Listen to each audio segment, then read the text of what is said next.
My name is Yusuf Estes, and originally I'm from Texas. I live now in the Washington, D.C. area, and I came to Islam about 20 years ago because of something very special. Before I came to Islam, I used to call people to Christianity. Everywhere I went, I would be carrying my Bible with me. I would have my salib or cross, and I even had a cap, a hat, that said Jesus, Isa, Jesus is Lord. But in those days, I was very passionate about communicating the message that I felt people needed to know. A message about love, a message about peace, and a message about being a good person, so that when the last day comes, the Yawm al-Akhir, that we'd be prepared for that. The daily life that I had before coming to Islam was filled with two things: working hard to make business, make money, tijara, and working hard to tell people about Jesus and the message of peace.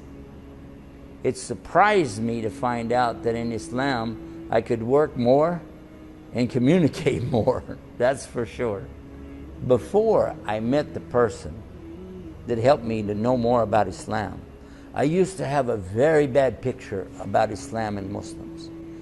In fact, I was so afraid to even meet a Muslim that when my father told me we'd be doing business with a Muslim, I said, no way.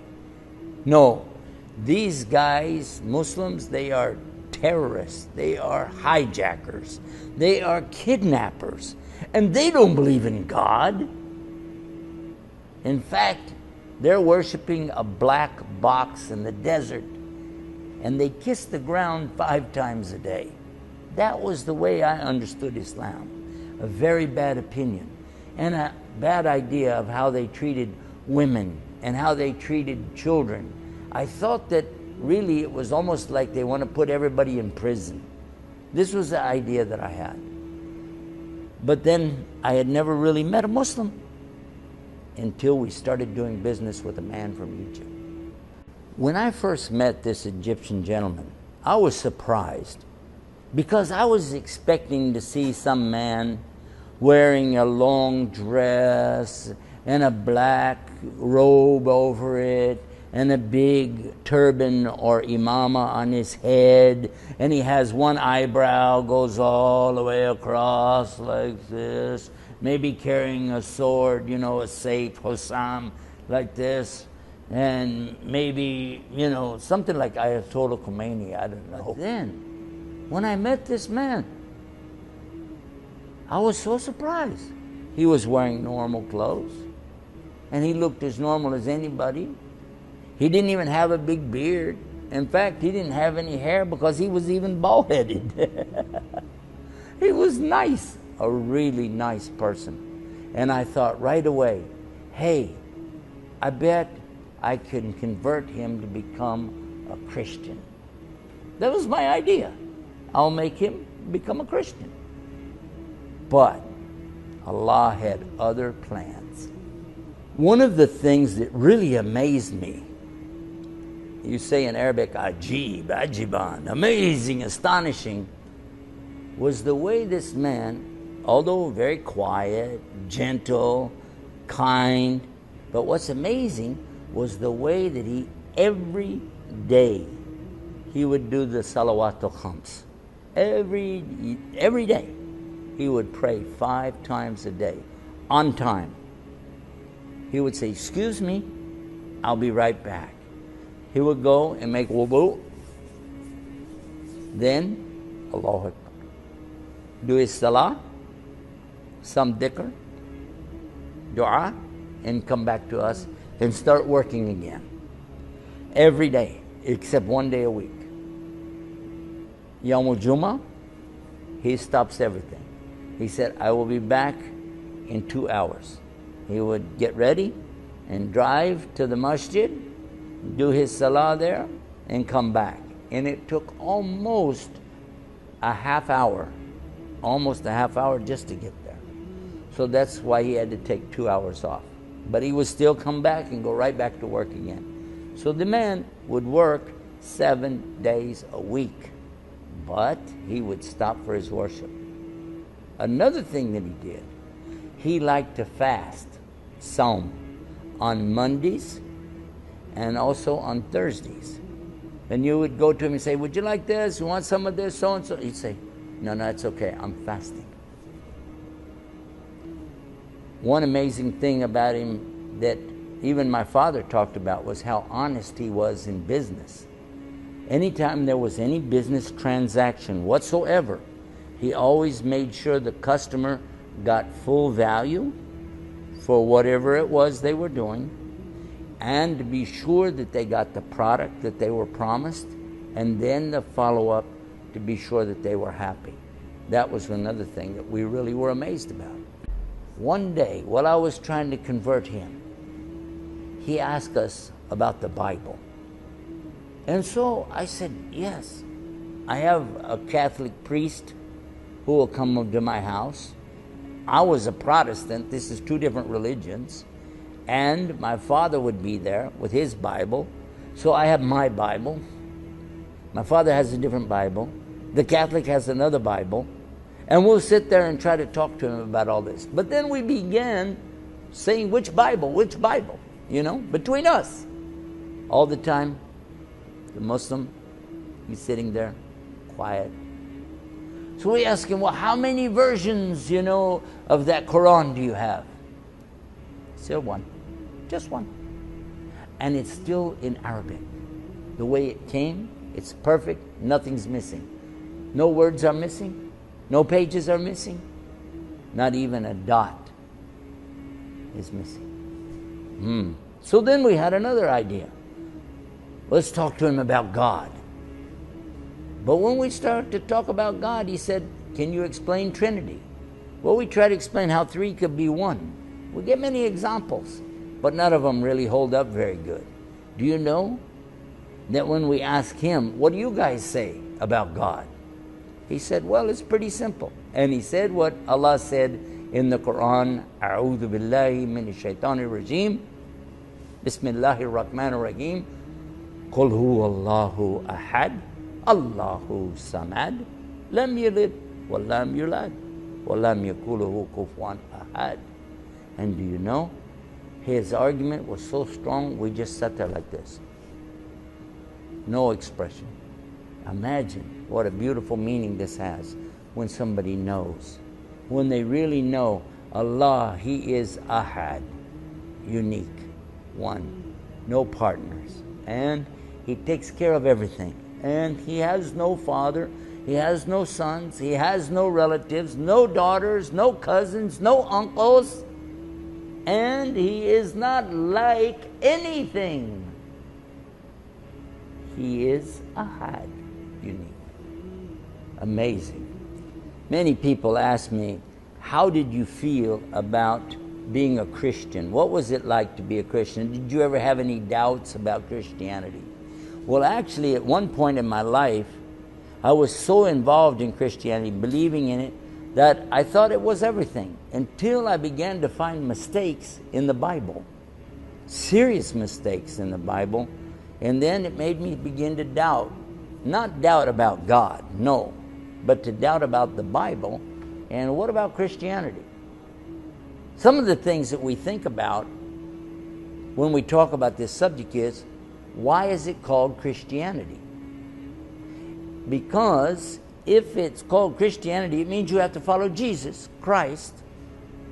But what about all the people before that? They couldn't have known about Him because He wasn't here. What about Adam, Abraham, Moses, David, Suleiman, all the prophets? And then what about Jesus Himself? Did He say, I'm a Christian? Actually, I found in the Bible, it says that they were never called Christians until they took their message to Antioch. Long after Jesus was gone, long after Paul came into the religion and started changing things. Even then he said, we were never called Christians until after Antioch. Then I started thinking, if the name is not right, the book has some mistakes, I don't know.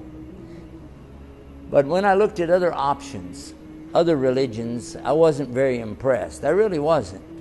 And I had not really heard anything about Islam. And I never met any Muslims.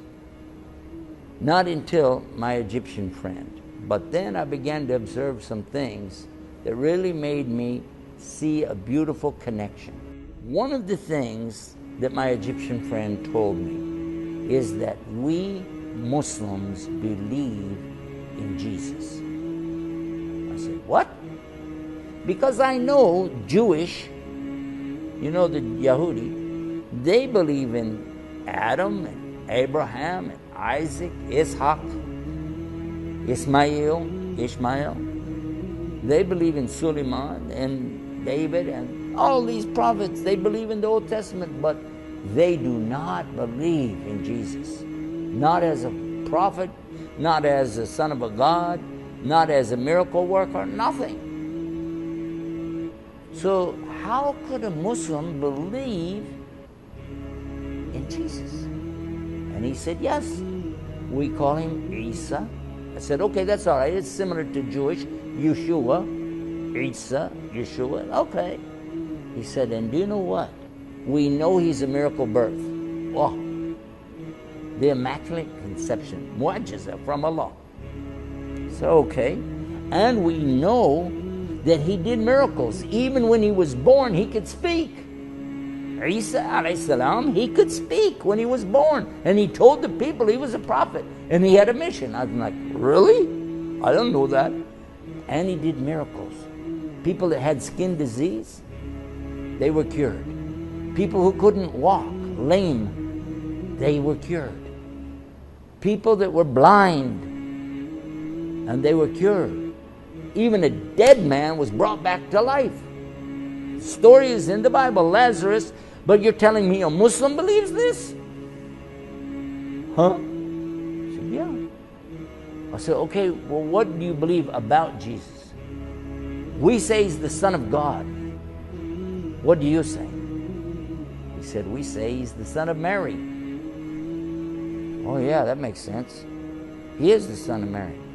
He said, this way we don't have to try to resolve the issue of Son of God. Ibn Allah, a'udhu billah, astaghfirullah. Allah has a son, a'udhu billah. So this is where it really starts making you think. Muslims do believe so much, almost, you know, it's almost exactly, almost, but maybe a little bit different. Because when we came to the subject of Son of God, he said, no. Son of Mary, yes. Mu'jiza, yes. Even the Kalimatullah, the Word of God, the Logos. When Allah wants anything, he just says, kun fayakun. Be, and it is. And that's how he created Jesus. And I thought, oh, it's in the Bible. The Kitab al-Maqdis, that's what it says. Be, and it is. And that's how he made it. So, Maryam is the mother.